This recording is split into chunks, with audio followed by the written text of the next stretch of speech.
Praise the Lord. സ്നേഹമുള്ളവരെ, പരിശുദ്ധാത്മാവ് നമ്മിൽ വന്ന് നിറയുമ്പോൾ യഥാർത്ഥത്തിലുള്ള മാനസാന്തരം നമ്മിൽ ഉണ്ടാകും. വിശുദ്ധ യോഹന്നാൻ്റെ സുവിശേഷം 3:5 യേശു നിക്കോദേമോസിനോട് പറയുന്നുണ്ട്, വീണ്ടും ജനനത്തെക്കുറിച്ച് പറയുന്നുണ്ട്. ജലത്താലും ആത്മാവിനാലും ജനിക്കുന്നില്ലെങ്കിൽ ഒരുവനും ദൈവരാജ്യത്തിൽ പ്രവേശിക്കുക സാധ്യമല്ല.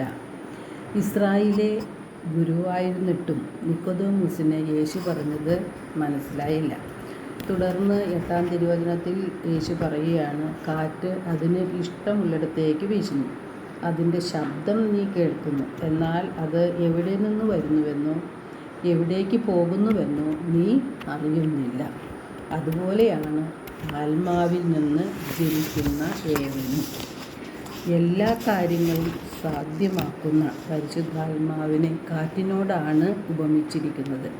കാറ്റിൻ്റെ ശബ്ദം നാം കേൾക്കുന്നു, കാറ്റിനെ അനുഭവിക്കാൻ സാധിക്കുന്നു, എന്നാൽ കാറ്റിനെ നാം കാണുന്നില്ല. അതുപോലെയാണ് പരിശുദ്ധാത്മാവിനെ നാം കാണുന്നില്ല, എന്നാൽ പരിശുദ്ധാത്മാവിൻ്റെ ശബ്ദം നാം കേൾക്കുന്നു. നമ്മുടെ ഹൃദയത്തിൽ ആ ശബ്ദം കേൾക്കാം. നമുക്ക് പരിശുദ്ധാത്മാവിൻ്റെ ശബ്ദം കേൾക്കുന്നു, പരിശുദ്ധാത്മാവിനെ അനുഭവിക്കുവാനും നമുക്ക് സാധിക്കുന്നു. പരിശുദ്ധാത്മാവ് വരുമ്പോഴാണ് നാം ശക്തി പ്രാപിക്കുന്നതും ധൈര്യം പ്രാപിക്കുന്നതും. സത്യത്തിൻ്റെ പൂർണ്ണതയിലേക്ക് എത്തിക്കുന്നത് പരിശുദ്ധാത്മാവാണ്.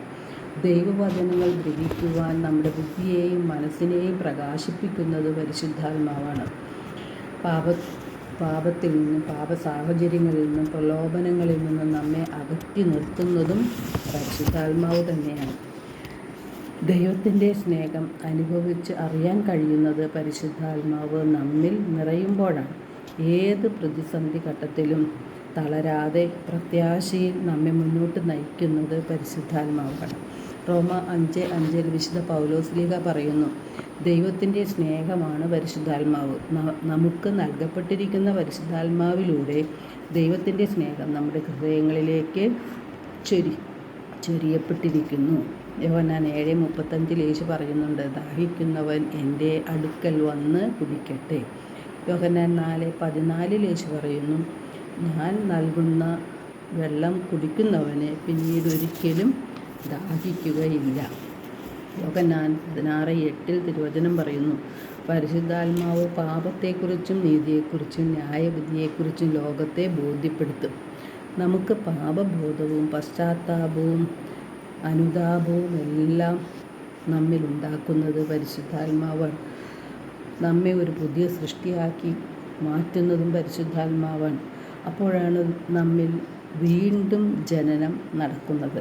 യോഹന്നാൻ 14:26 യേശു പറയുന്നുണ്ട്, പരിശുദ്ധാത്മാവ് എല്ലാ കാര്യങ്ങളും നിങ്ങളെ പഠിപ്പിക്കുകയും ഞാൻ നിങ്ങളോട് പറഞ്ഞിട്ടുള്ളവയെല്ലാം നിങ്ങളെ അനുസ്മരിപ്പിക്കുകയും ചെയ്യും.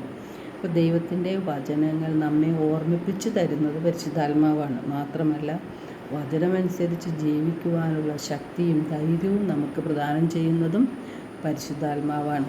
അതുകൊണ്ട് പരിശുദ്ധാത്മാവ് നമ്മിൽ വന്ന് നിറയുവാനായിട്ട് ദാഹത്തോടെ നമുക്ക് പ്രാർത്ഥിക്കാം. എല്ലാവരെയും ദൈവം സമൃദ്ധമായി അനുഗ്രഹിക്കട്ടെ.